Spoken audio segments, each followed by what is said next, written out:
Tukang sate bunyinya Teng, teng, teng. Ahmad datang membawa tomat. Para sahabat yang cantik dan ganteng, jawablah salam kami dengan semangat. Assalamualaikum warahmatullahi wabarakatuh. Alhamdulillahirabbil alamin. Assalatu wassalamu ala asrafil anbiya'i wal mursalin wa ala alihi wa sahbihi ajma'in. Yang terhormat kepada dewan juri yang insyaallah arif dan bijaksana, dan kepada para hadirin wal hadirat rahimakumullah. Di antara beribu rantai kata, hanya satu yang bersenja, tiada tara dan tiada dua, yang selalu tersanjung agung kepada Allah Azza wa Jalla. Salawat berbingkaikan salam senantiasa ter-SMS-kan melalui HP keislaman dengan baterai keimanan dan dengan pusat Al-Quran. Kepada siapa para hadirin? Kepada Habibana wa Nabiyana wa Maulana Muhammad sallallahu alaihi wasallam.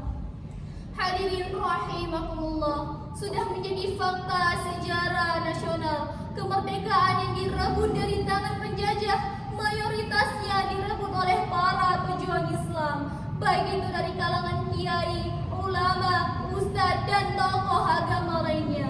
Mereka berjuang bukan semata-mata memenuhi panggilan Ibu Pertiwi untuk merdeka, namun karena panggilan suci yang berasal dari ketauhidan dan keimanan. Semangat nasionalisme para pejuang Islam membuat kita merasakan kemerdekaan yang saat ini kita rasakan. Oleh karena itu, untuk membahas lebih lanjut tentang nasionalisme, izinkanlah kami membawakan syarahan yang terangkai dalam sebuah judul NKRI harga mati. Sebagaimana termaktub dalam Quran Surah An-Nisa ayat 59 yang akan dibacakan oleh qori kami berikut ini.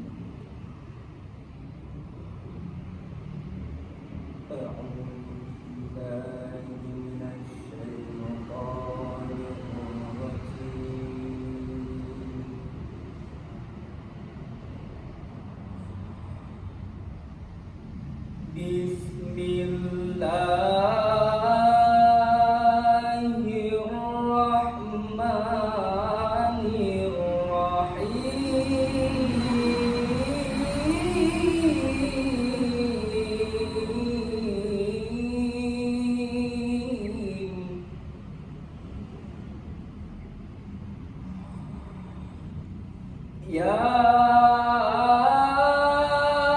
ayyuhalladzina amanu ati'ullaha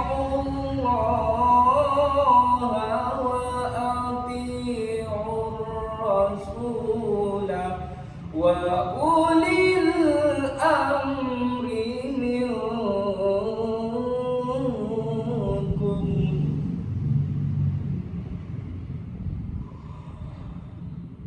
Fa in tanaza'tum fi syai'in farudduhu ila Allahi war rasul.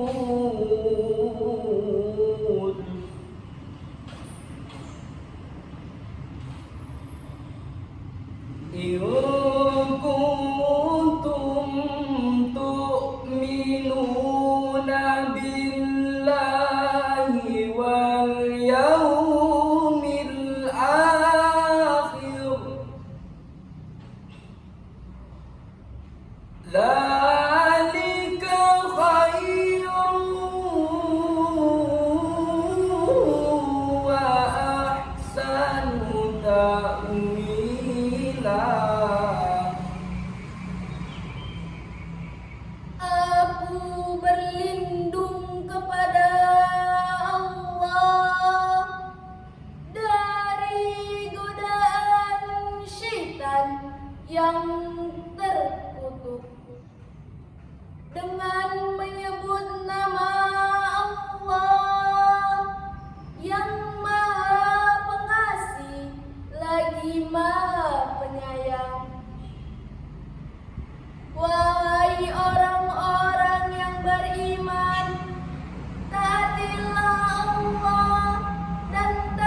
Jika kamu beriman kepada Allah dan hari kemudian, yang demikian itu lebih utama bagimu dan lebih baik akibatnya.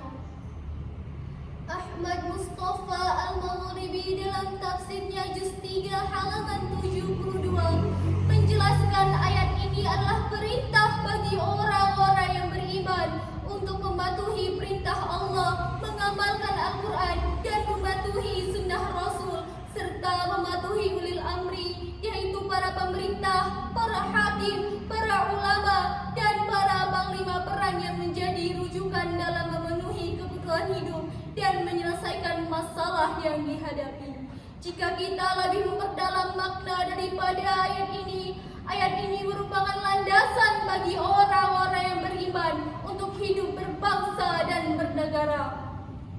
Namun hadirin, kita harus hidup berbangsa dan bernegara sesuai dengan syariat Islam, bukan dengan kehendak kita sendiri. Kita adalah masyarakat yang memiliki sifat nasionalisme. Kita adalah masyarakat yang memiliki harga diri yang tinggi. Kita bukan masyarakat yang hanya seharga dengan sandal swallow. Dibayar 100.000, langsung mau ini, mau itu, pilih ini, pilih itu. Tetapi setelah dibayar, tidak diinjak-injak bagai sandal, jalan ke sana, jalan ke sini, demo ini, demo itu. Bahkan hidup menjadi bingung karena mengapa menjadi begini, menjadi begitu. Juga sudah terjadi hal seperti itu. Bahkan banyak orang yang demo ke tengah jalan dan menyebabkan permusuhan. Betul? Betul. Akan banyak di antara kita yang awalnya saling mengenal menjadi tidak saling mengenal. Betul? Betul. Dan yang awalnya kita bersatu kini menjadi berseteru. Betul? Betul. Kita sebagai masyarakat yang memiliki sifat nasionalisme sudah sepatutnya kita mengetahui makna daripada ukhuwah, dan ini merupakan pengamalan dari hablum minannas. Kita sebagai warga bangsa, kita harus bersiap karena kita telah dijajah walau tidak disadari.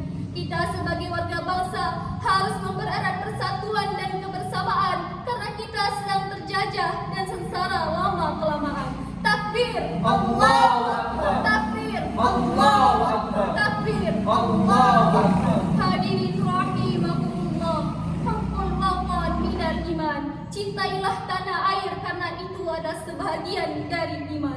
Hadis tersebut merupakan hadis maudhu dalam kitab Tahqiq Syekh Muhammad Lutfi As-Sobat halaman 110 nomor 190. Dan banyak yang meyakinkan bahwa hadis tersebut berasal dari Rasulullah. Namun para hadirin, banyak sekarang umat Islam yang membela mati-matian negerinya tanpa memperdulikan atas dasar apa negeri tersebut dibangun. Jika negeri tersebut dibangun atas dasar syariat Islam, maka wajib bagi kita untuk membelanya. Namun jika negeri tersebut dibangun atas dasar kekufuran, maka kita haram untuk membelanya, karena membela sesuatu yang bukan di jalan Allah itu adalah taghut. Secara tidak sadar negeri kita telah dijajah meskipun tidak secara fisik, namun melalui teknologi, intelektual budaya, dan melemahkan keyakinan dan memupuk juga perpecahan dalam segala propaganda yang telah dikeluarkan. Jika sudah begini, maka apa yang harus kita lakukan? Sebagaimana jawabannya, mari kita renungkan firman Allah dalam Quran Surah Al-Hujurat ayat 10 yang akan dibacakan oleh qari kami berikut ini.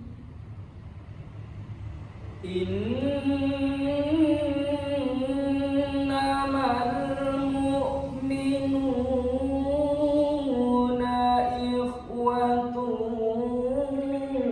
fa aslihu baina akhawaykum wattaqullaha la'allakum turhamun.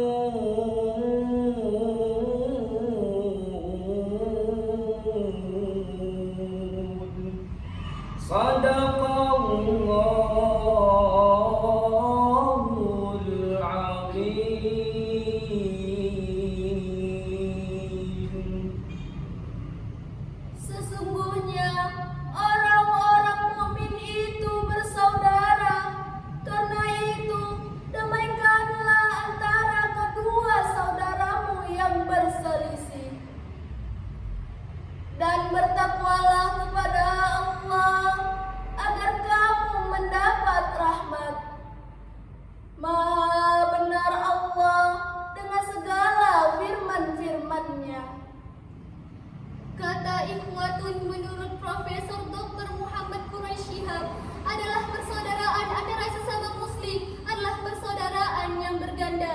Yang pertama atas dasar keimanan, yang kedua atas dasar keturunan, dan Allah melarang kita untuk berpecah belah antara umat muslim. Oleh karena itu, marilah kita membuka kesadaran, menghilangkan perbedaan agar bangsa kita mendapatkan kemajuan dan tidak sengsara lagi seperti sandal swallow. Dengan berpedoman dengan Al-Quran dan Sunnah Rasul, marilah kita satukan jiwa dan hati kita untuk mempererat persaudaraan. Hadirin rahimakumullah, dari uraian yang tadi kami jelaskan dapat disimpulkan kita harus berpegang teguh dengan Al-Quran dan Sunnah Rasul, saling mengisi kekurangan dan tidak saling bermusuhan, dan memenuhi setiap kebutuhan bangsa dan negara. Dengan demikian, insya Allah bangsa kita menjadi makmur dengan rakyat yang berbudi luhur, sehingga rahmat Allah akan terkucur seperti air mancur. Sekian saja yang bisa kami sampaikan. Apabila ada kesalahan kata, kami mohon maaf. Kami tutup dengan wassalamualaikum warahmatullahi wabarakatuh. Salamnya Udah ada nggak?